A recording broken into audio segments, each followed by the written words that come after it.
kalau seandainya kita pun adalah umat, maka banyak di antara kita mengaku sebagai umatnya baginda Rasulullah SAW, akan tetapi belum tentu kelak oleh baginda Rasulullah SAW diakui juga sebagai umat baginda Rasulullah SAW.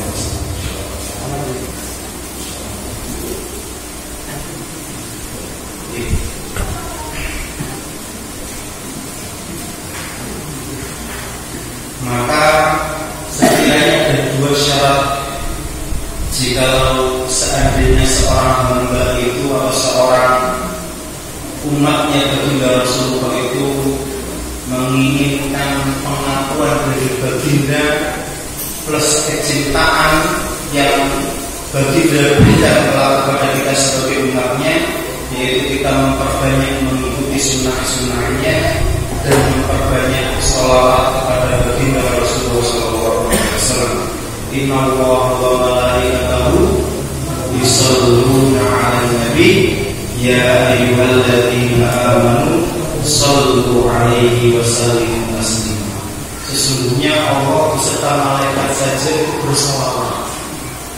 Ya, maka orang-orang yang beriman ya bersolawatlah kepada baginda Rasulullah SAW, karena bukti cinta kita kepada baginda salah satunya kita tidak pelit untuk mengucapkan kalimat sholawat kepada baginda Rasulullah SAW.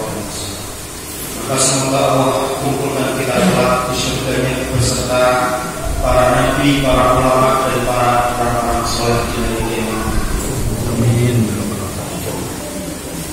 Jemaah kajian Masjid Al-Muhajirin yang dimuliakan oleh Allah Subhanahu wa taala, kita lanjutkan kembali ke pembahasan kitab Arba'in An-Nawawi, hadis yang nomor 18. Oke.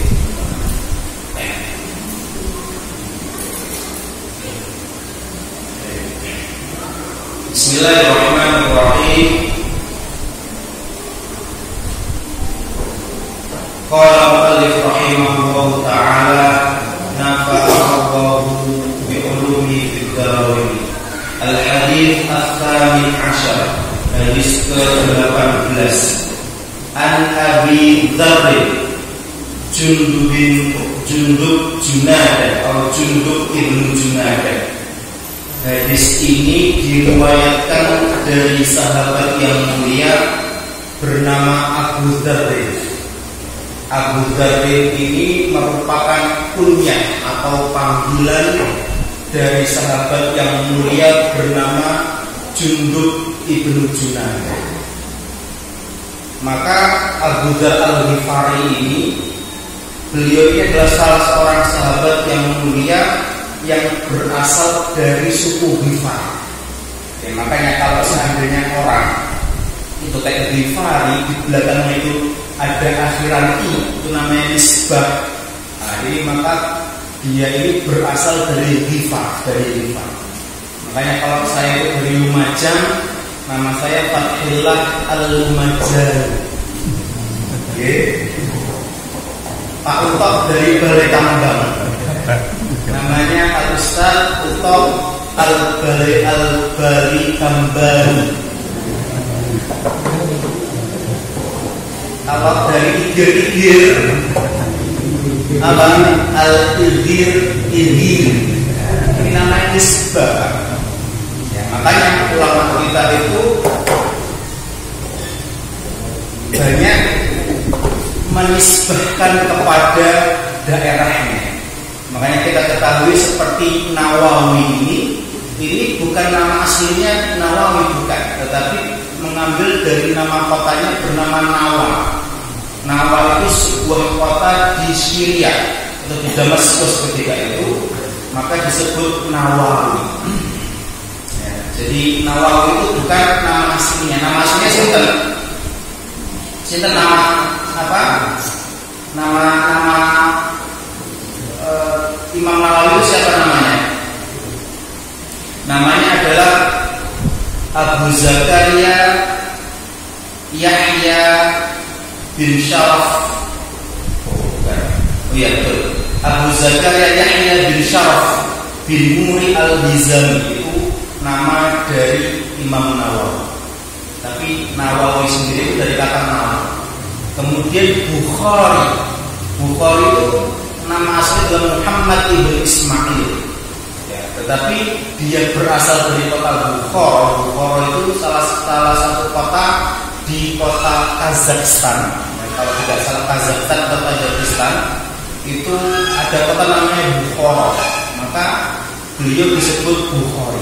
Termasuk ulama-ulama kita zaman dahulu yang itu berhijrah ke Mekah itu banyak sekali seperti Syekh Yasin Al-Fadani.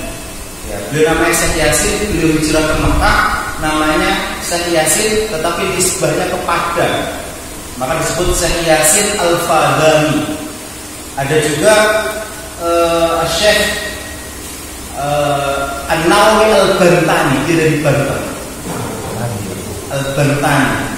Kemudian ada Syekh mana daerah Magetan itu namanya,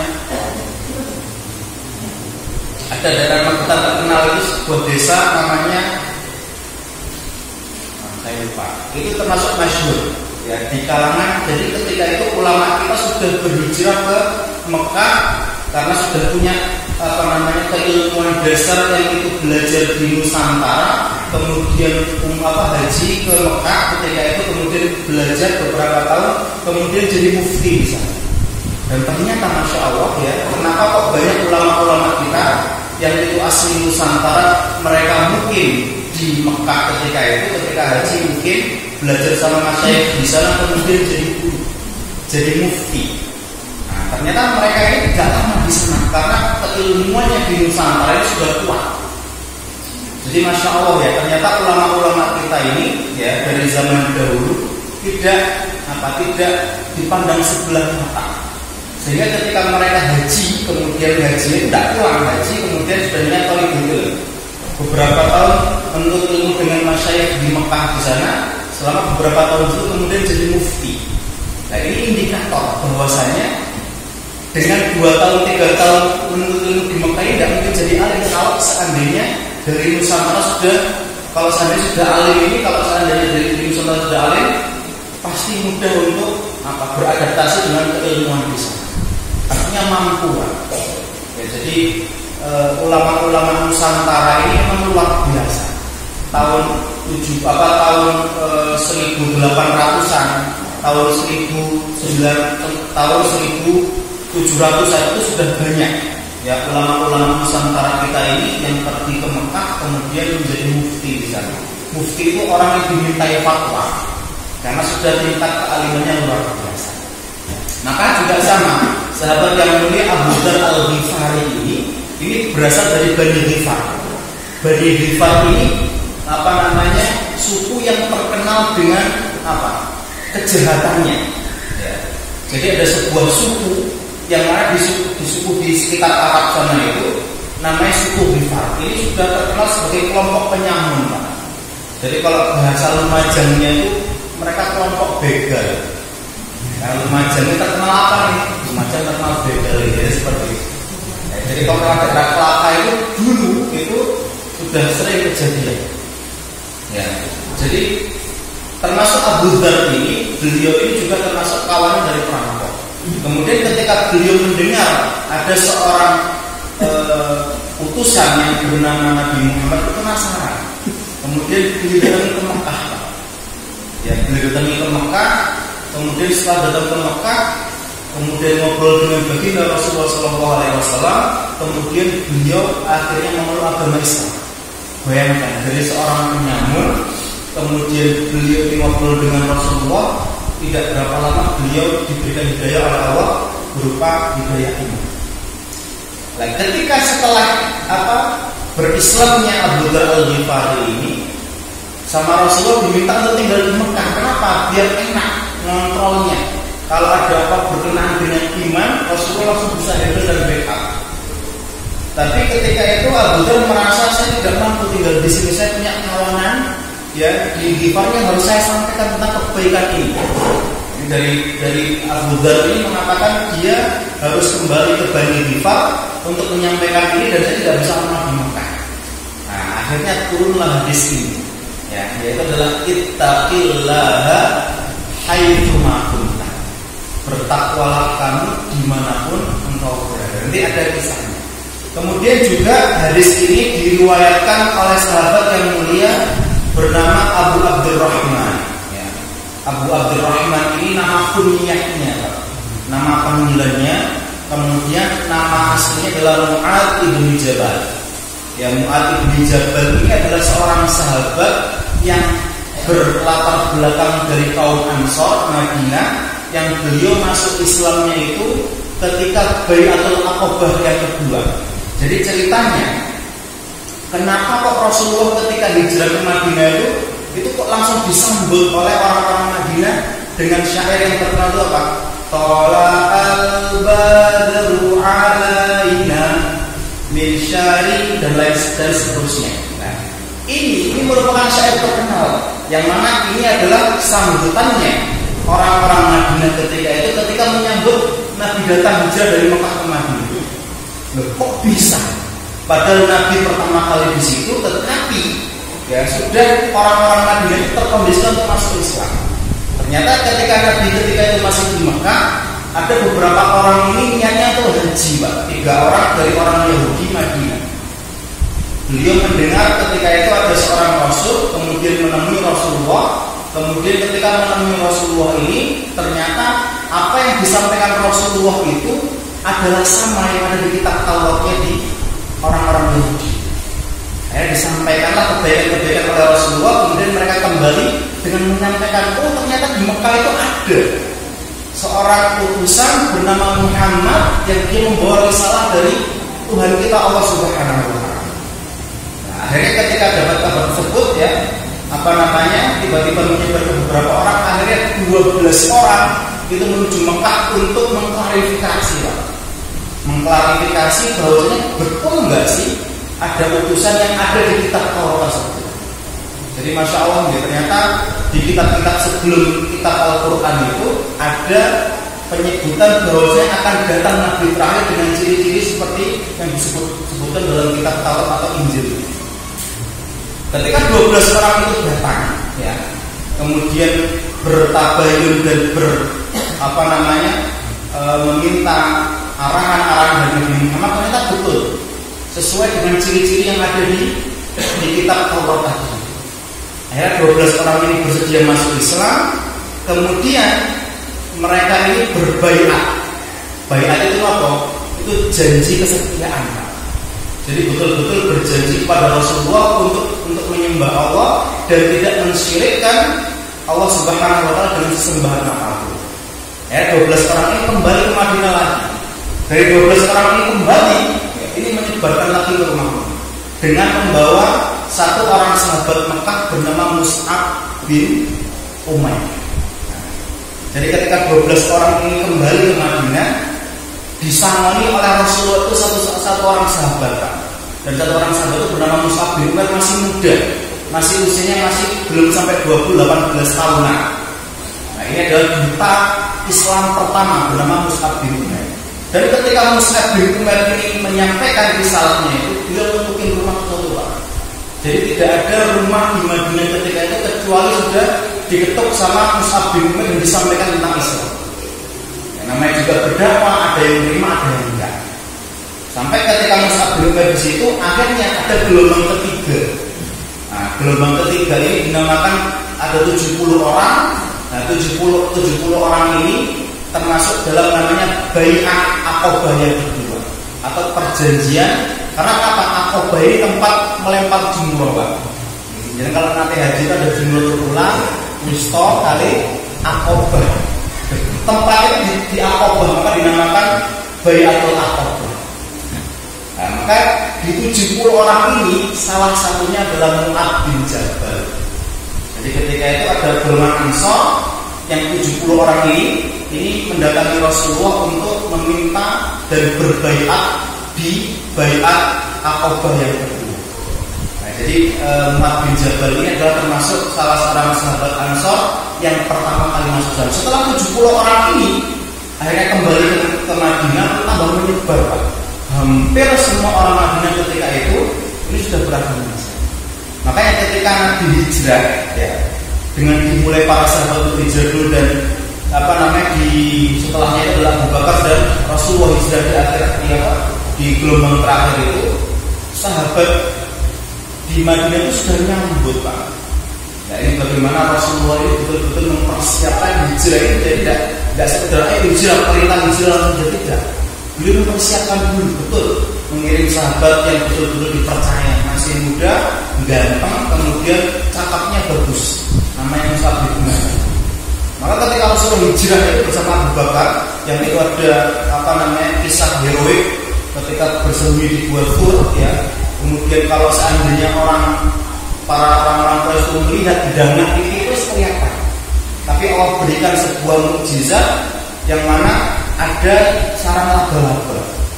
Ya, Gua Thur itu ya, ini cerita masyhur. Maka mereka berpikir ini tidak mungkin ada orang masuk ke sini, karena kenapa ini ada sarang laba-laba. Kalau ada orang masuk jebol sarang laba-laba.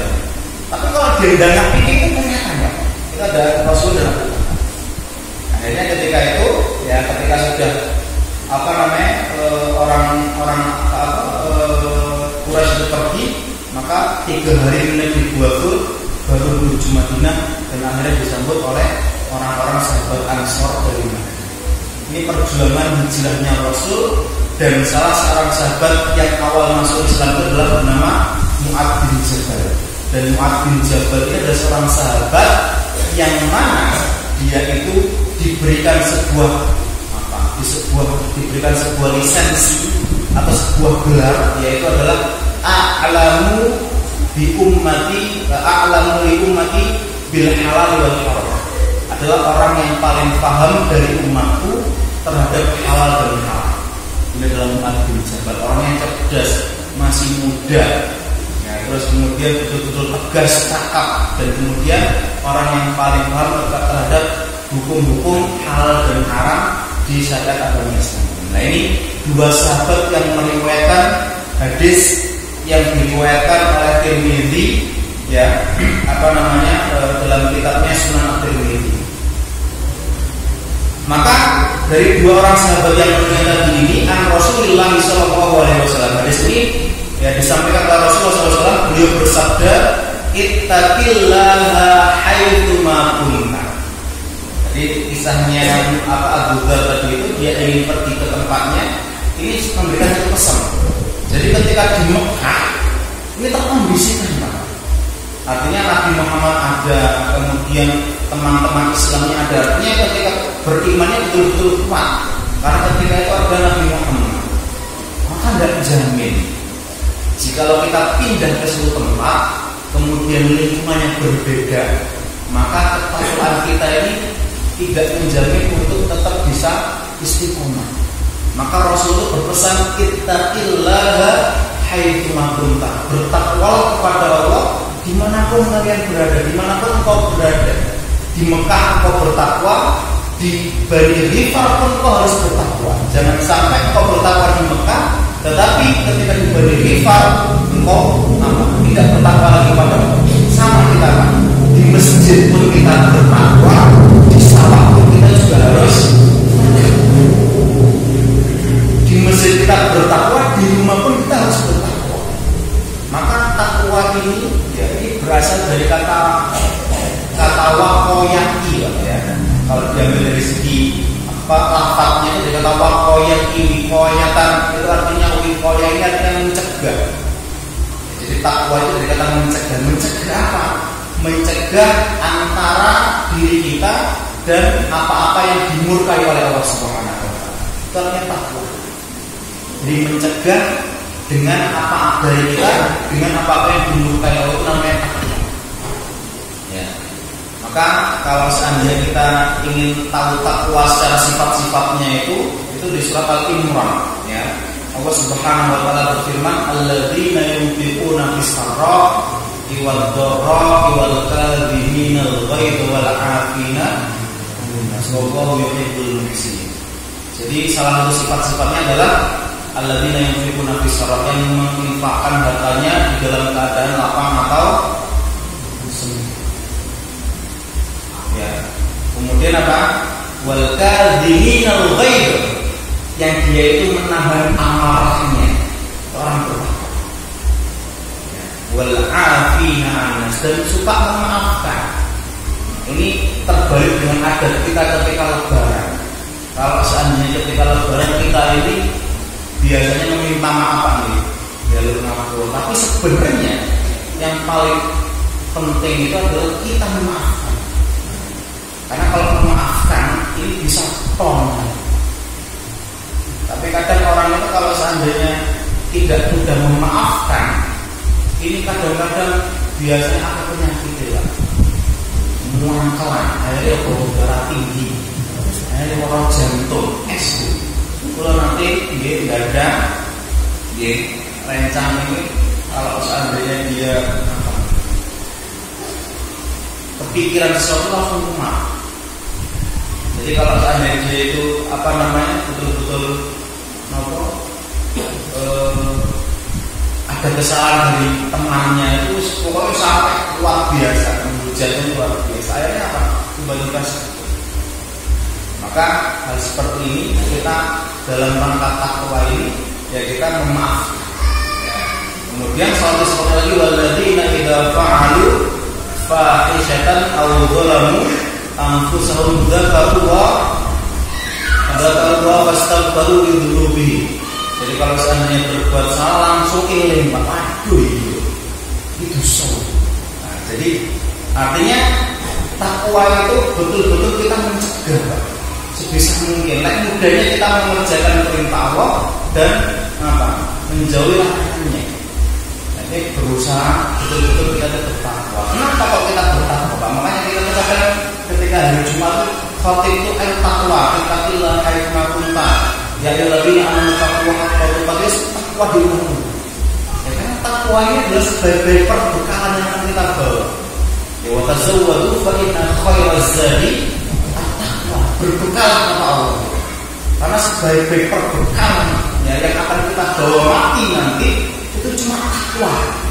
Takwa itu adalah kalimat simpel ya, dari kata waqoyah tadi itu yang maknanya luas. Yang sifat-sifatnya disebutkan dalam Al-Quran, yang penting segala kebaikan kepada Allah itu takwa, mencegah dalam keburukan takwa. Nah, jadi bertakwa itu kita usahakan di mana saja.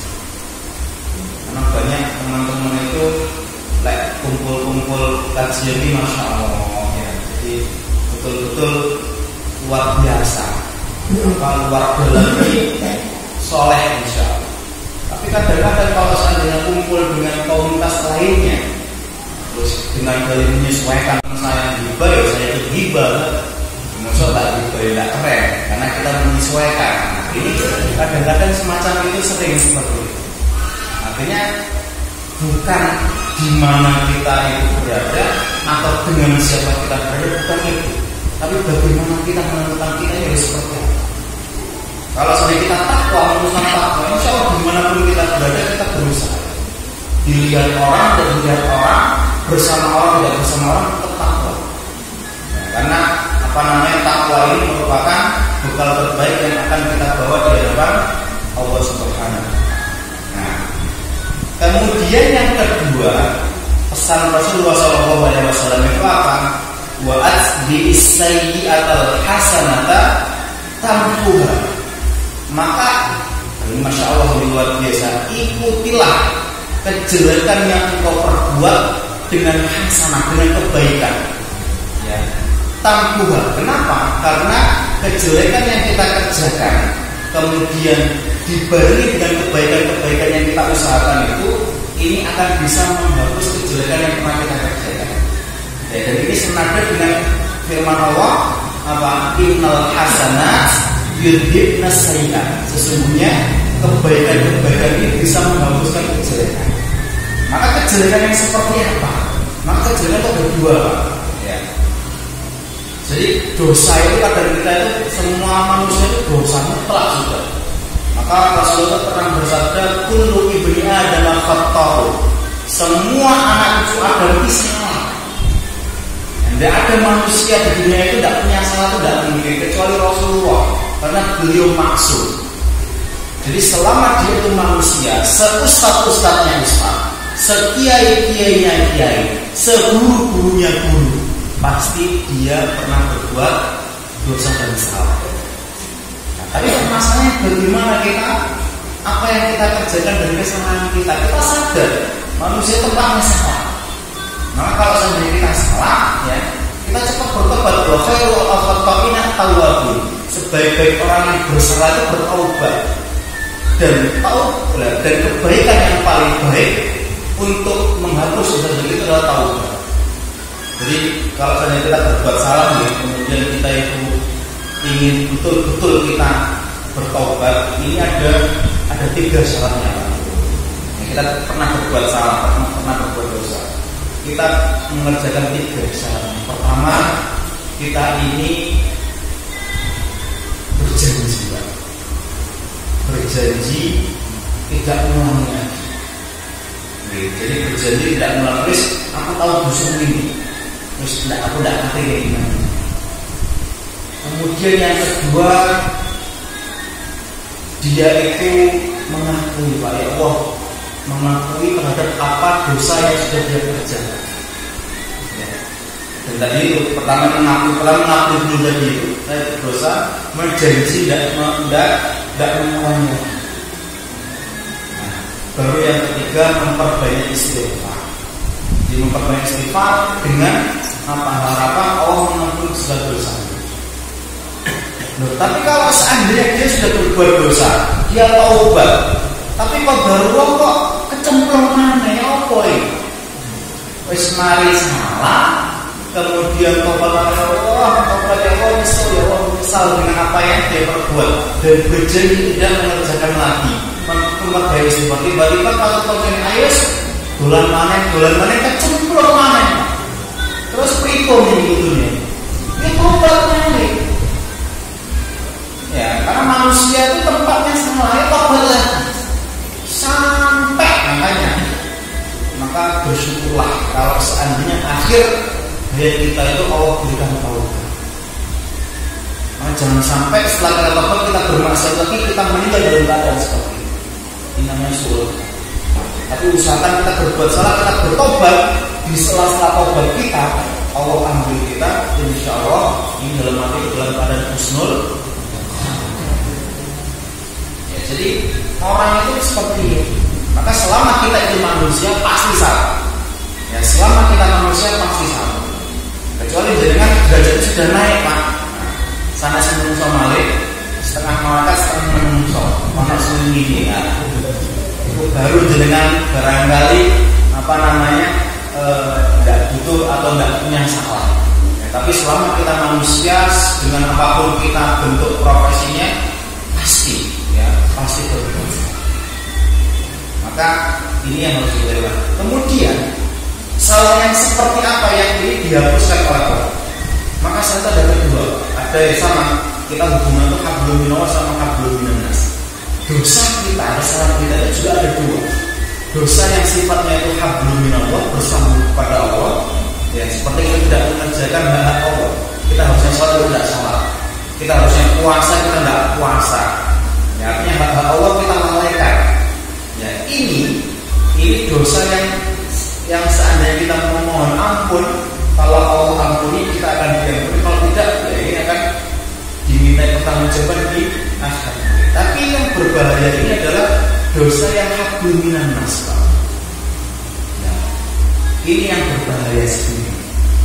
Jadi makanya kenapa ketika awal ada seorang sahabat yang punya utang itu Rasulullah sampai tidak mau untuk mensolatkan, karena dia masih punya tanggungan di saudara-saudara muslimnya itu. Maka sama, ketika kita itu menzalimi atau mengambil hak saudara kita, atau kita itu berbuat dosa kepada saudara kita, ini ada. Kecuali dia benar-benar itu dengan kita sudah selesai. Insya Allah dosa kita sudah terhapuskan dengan kebaikan-kebaikan kita. Tapi bermasalah, Pak, kalau seandainya jenengan itu pernah buat salah, pernah mendolimi orang dan orang itu belum beritahu dengan jenengan, maka ini berbahaya. Maka cepat-cepatlah kita muhasabah. Barangkali kita pernah menzalimi, barangkali kita pernah mengambil hak orang lain yang dia tidak ridho. Hati-hati. Karena kalau Allah itu Maha Rahman, Maha Rahim. Dan ketika kita mohon ampun, Allah sangat bisa mengampuni dosa kita, meskipun dosa kita sebesar gunung Uhud sekali itu. Ya, tapi tidak syirik gitu. Karena syirik ini, beda banget. Ya, dosa itu kalau misalnya dosa Allah itu mau mengampuni, Allah akan ampuni. Tapi kalau dosa sifatnya hablum minan nas ini, itu hati-hati. Maka jangan sampai kita tuh mengambil haknya orang sehingga orang itu tidak ridho dengan kita. Ini akan bermasalah dengan kita nanti di akhirat. Makanya kebaikan-kebaikan yang kita kerjakan itu ini akan menghapuskan dosa-dosa yang sifatnya hablum minan nas. Ya. Jadi insya Allah kalau seandainya kita barangkali pernah melalaikan hak Allah, maka insya Allah ini ya, dengan kebaikan-kebaikan kita ini akan terhapus. Ya.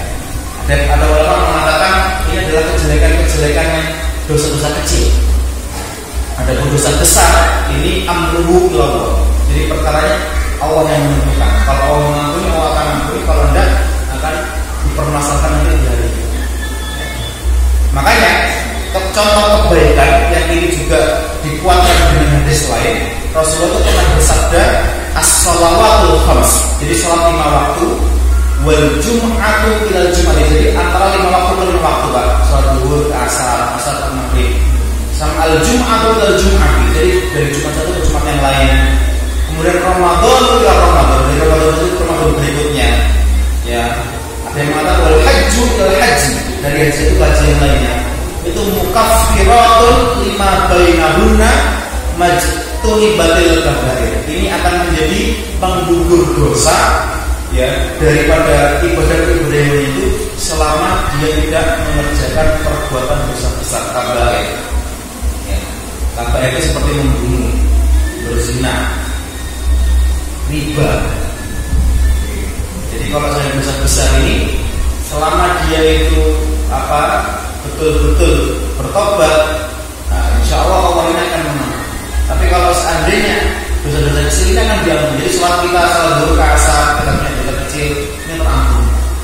Jadi dari Jumat satu ke Jumat yang lainnya kita punya dosa ini terampun dengan kebaikan-kebaikan kita.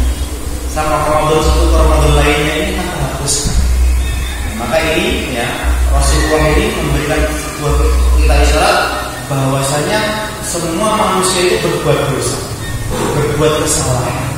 Nah, maka dengan kita berbuat kebaikan-kebaikan ini memotivasi kita untuk ya menghapuskan dosa-dosa yang pernah kita kerjakan. Kemudian poin yang ketiga di sini adalah apa? Wa khaliqin nasa bi khuluqin hasan. Maka Rasulullah ini mempunyai sebuah spesifikasi yang mana ketika berbicara itu padat dan syarat akan makna. Bayangkan dari bertakwa ini berhubungan dengan apa? Berhubungan dengan dirinya dengan Allah Subhanahu wa taala. Kemudian wa'adil haq wa'adil sayyi'ah hasanah itu juga berhubungan antara Allah dan makhluknya. Kemudian wa khaliqin nasa bi khuluqin hasan ini adalah apa? Berhubungan dengan dunia nasi. Jadi harus balance Pak. Kadang itu ada orang itu ibadahnya Masya Allah luar biasa. Masjid tidak tahu kelar, terus kemudian tahajud tidak tahu bolong, duha tidak tahu lewat Senin Kamis luar biasa. Tapi ngomongi pedes, ngomong pedes pasti kalau ngomong ini melukai saudaranya. Ada seperti itu. Ya, jadi ibadahnya luar biasa, hablum minallah luar biasa.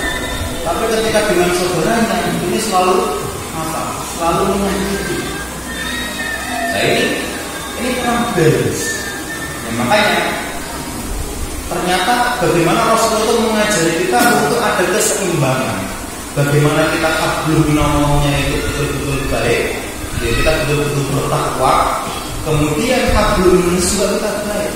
Makanya Rasulullah berpesan di akhir hadis ini wa khaliqin nasa bi khuluqin hasan. Maka perlakukanlah manusia itu apa dengan akhlak yang baik.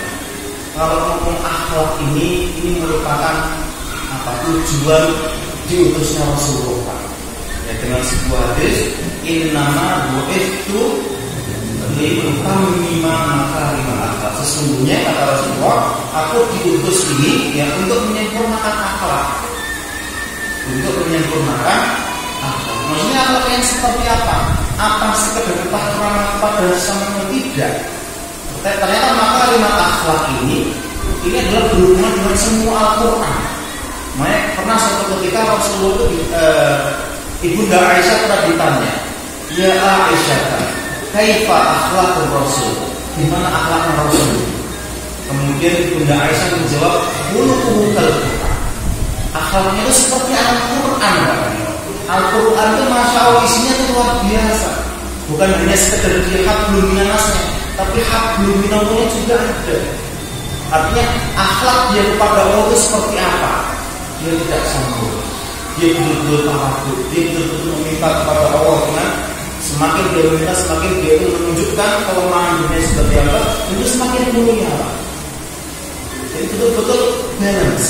Akhlak itu betul-betul balance antara hablum minallah sama hablum minannas. Padahal yang dipahami orang akhlak itu adalah hanya hablum minannas saja. Pokoknya kalau orang tua yuk mantu-mantu, ya mari ngomong saling dan lain sebagainya. Itu hanya sebagian kecil. Makanya pernah suatu ketika ya, Allah itu memuji Rasulullah itu dalam surat Al-Qalam ya. Allah Subhanahu wa taala berfirman, "A'udzubillahi minasyaitonir rajim wa innaka la'ala khuluqin 'adzim." Wahai Rasulullah, sesungguhnya engkau ini khuluqin 'adzim, diciptakan dengan akhlak yang luar biasa. Jadi Allah memuji Rasulullah itu dengan akhlaknya. Padahal Rasulullah itu adalah merupakan beliau juga pintar, beliau juga kaya, beliau juga ganteng. Tetapi Allah memuji dengan spesifikasi akhlaknya. Dan Rasulullah ini adalah representasi dari agama Islam ini. Jadi tidak ada manusia di muka bumi ini yang agama Islamnya untuk aplikasinya paling sempurna kecuali Rasulullah. Jadi kalau seandainya kita bilang bahwa siapa yang paling bisa mengaplikasikan agama Islam itu Rasulullah. Dan Allah memuji Rasulullah itu dengan akhlak. Maka akhlak ini luar biasa. Ya, maka jangan sekali-kali kita itu terkadang akhlak ini diremehkan. Harus penting aku ibadah, penting aku ibadah kepada Allah. Adapun kalau menungso jangan. Tapi memang yang paling betul-betul dilihat itu adalah bagaimana muamalah kita dengan sesama manusia. Jadi kalau seandainya muamalah kita sama manusia itu baik, ya ini berbanding lurus dengan agama kita. Ya, jadi betul kalau seandainya Allah mengatakan dalam Al-Quran ini namanya syawwal min ibadi al-ulama. Sesungguhnya hamba-Ku yang paling takut itu adalah para ulama.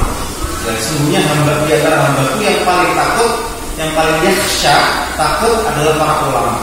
Jadi ulama itu jamak dari alim, orang yang tahu, orang yang paham agama. Maka semakin dia itu paham agama, semakin dia itu punya ilmu, maka harusnya semakin takut kepada Allah. Ya. Jadi jangan keliru Pak. Jadi kalau seandainya ada orang alim, ya orang itu belajar, kemudian dia itu semakin tahu ilmu, harusnya ini dia harus semakin khusyuk, semakin takut kepada Allah. Bukti takut kepada Allah itu apa? Dia melakukan perintahnya dan menjalankan dan meninggalkan larangannya. Plus bagaimana dia bermuamalah dengan sesama manusia itu dengan akhlak yang baik. Ini indikator ilmu. Tapi kalau seandainya ya semakin tinggi ilmu seseorang dianggap tinggi ya, kemudian ternyata tidak semakin khusyuk, tidak semakin takut, ini ada yang salah.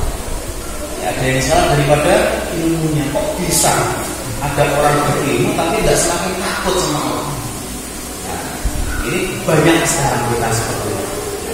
Dia sampai doktor, profesor ya, tetapi ya malah dia ini tidak semakin takut kepada Allah Subhanahu wa taala. Malah dia itu semakin berani. Oh, seperti itu. Dia merasa, maka ilmunya itu ilmu yang kurang bermanfaat. Maka Rasulullah itu pernah mengajarkan kita sebuah doa, dan ini kita amalkan ketika setiap pagi. Ya, Rasulullah mengajarkan sebuah doa, Allahumma inna nas'aluka ilman nafi'an wa rizqan wa amalan mutaqabbalan. Kenapa? Ilmu itu yang bermanfaat dan tidak. Maka kalau yang tidak bermanfaat ini hati-hati. Ya, malah kita ini malah jauh dan malah kita tidak takut sama Allah. Ini indikator ilmu kita ini kurang manfaat. Maka semoga kita ini semua dihindarkan dari ilmu yang kurang manfaat. Karena ilmu yang kurang manfaat ini akan dimintai pertanggungjawaban dan akan dihisab nanti. Maka ilmu itu diamalkan, diajarkan, disampaikan. Ini minimal ya, diamalkan dalam diri sendiri dulu, disampaikan sesuatu minimal seperti itu. Ya, semoga kita semua dikategorikan oleh Allah Subhanahu wa taala sebagai yang akhlaknya akhlak yang baik, yang mana ini meneladani baginda Rasulullah sallallahu alaihi wasallam. Barakallahu fikum. Sampai jam berapa? Oke.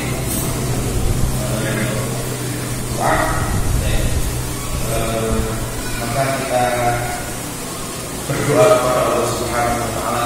Kenapa kok kita berdoa ketika majelis ini?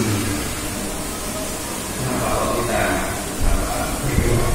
Maka salah satu keutamaannya ketika majelis ilmu itu saatnya adalah wa hafazul malaikat, akan dinaungi oleh malaikat.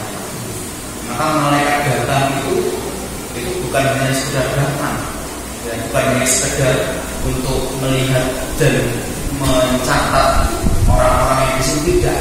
Tetapi malaikat-malaikat ini datang dalam rangka memohonkan ampun dosa-dosa yang ada di majelis ini. Yang kedua, mengaminkan segala doa-doa yang kita panjatkan. Maka kalau seandainya doa yang mengaminkan malaikat, Masya Allah, ya, jadi insya Allah potensi mustajabnya ini lebih besar. Ya, daripada kita tunggu dewe, kemudian ngamin dewe, kadang belum makbul. Maka waktu makbul yang dosa. Atau kalau kita berdoa di sini, ya, kemudian diaminkan oleh malaikat, semoga apapun hajat kita Allah mudahkan dan Allah ampuni segala dosa kita.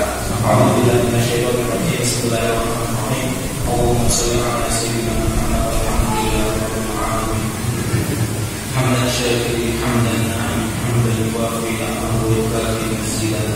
Ya Rabbana alhamdu kama yanbaghi li jalali wajhika wa li ta'zimi sultanik. Allahumma inna nas'aluka salamatan fid din wa 'afiyatan fil jasad wa ziyadatan fil 'ilm wa barakatan fil rizq wa taubatan qabla al-maut wa rahmatan inda al-maut wa maghfiratan ba'da al-maut. Allahumma sahhil umurana wa umur walidayna wa umur asatidatina wa umur jami'i kullabina wa umur hadal masjid, masjid al-muhajirin wa umur jami'i mujtama'i wa umur hadhihi al-qarya balikah.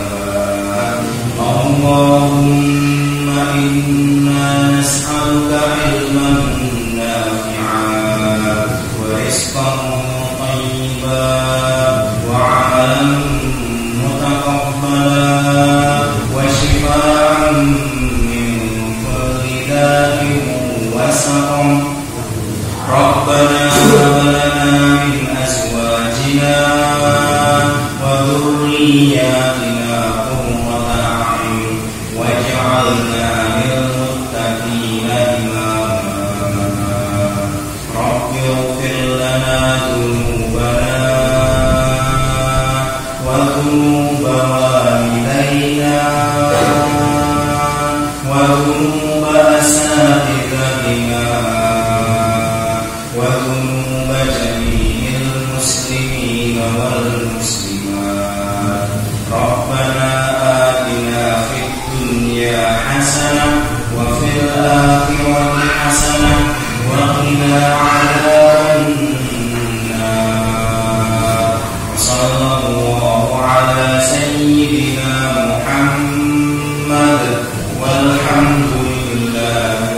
rabbil alamin.